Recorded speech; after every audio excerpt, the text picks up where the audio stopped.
Good friends, I'm Dr. ASK Gupta and I'm going to talk to you how do we diagnose congestive cardiac failure or congestive heart failure by the ultrasound examination. She is a young patient around 40 years of age and she has come to us for a ultrasound which is a routine ultrasound for her, but we find that the liver is enlarged in size and it is also decreased in ecotexture. If you see the liver carefully, you find that the liver is decreased in ecotexture. The common bile duct and the intrahepatic biliary radicals, they are edematous and they appear to be dilated. Also, you find that the hepatic veins, they are dilated. You can see that these are the three hepatic veins. Hepatic veins are generally seen posteriorly, so if you put your probe in the epigastrium and take it towards the back of the patient, then you will come across the hepatic veins. And I just show you the normal video.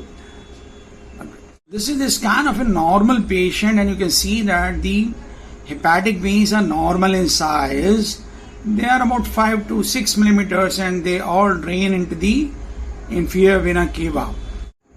Now you can appreciate that all these three hepatic veins are grossly enlarged in width, and this is the inferior vena cava and all of them are draining into the inferior vena cava. Just above the liver surface you can see that there is a hypoechoic space which is nothing but the pleural effusion. So we have the enlarged liver, we have the dilated in IVC, we have the dilated hepatic veins and the pleural effusion on the right hand side along with the dilated intrahepatic vein. I'm trying to show the same finding in the color Doppler and you can see that all the three hepatic veins are grossly dilated.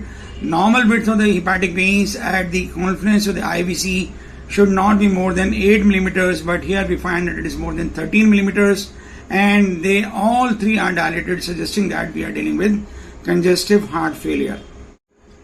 Here I show you another sign which is called as the Playboy bunny sign or the rabbit ear sign, which is these veins, they appear like a rabbit ear, and this is called the Playboy bunny sign. And if you find it, it means that the hepatic veins are engorged. Again, Playboy bunny sign, and just above the liver surface you find that there is an anechoic space and this is the pleural effusion on the right hand side.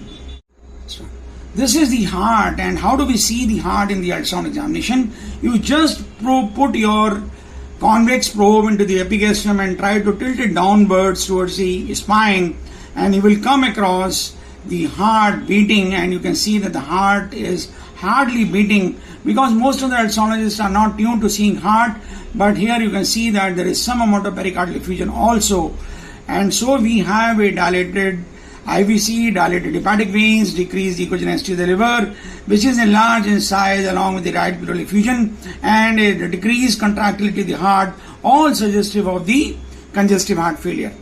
Another very important finding that you find that the echogenicity of the kidney is nearly same as that of the liver. Why is it so? Because the blood flow to the kidney gets decreased and the kidney's echogenicity, it starts increasing. If the urinary bladder of the patient and it is partially filled, it means that the kidneys are not producing good amount of urine because the filtration pressure in the kidneys has gone down.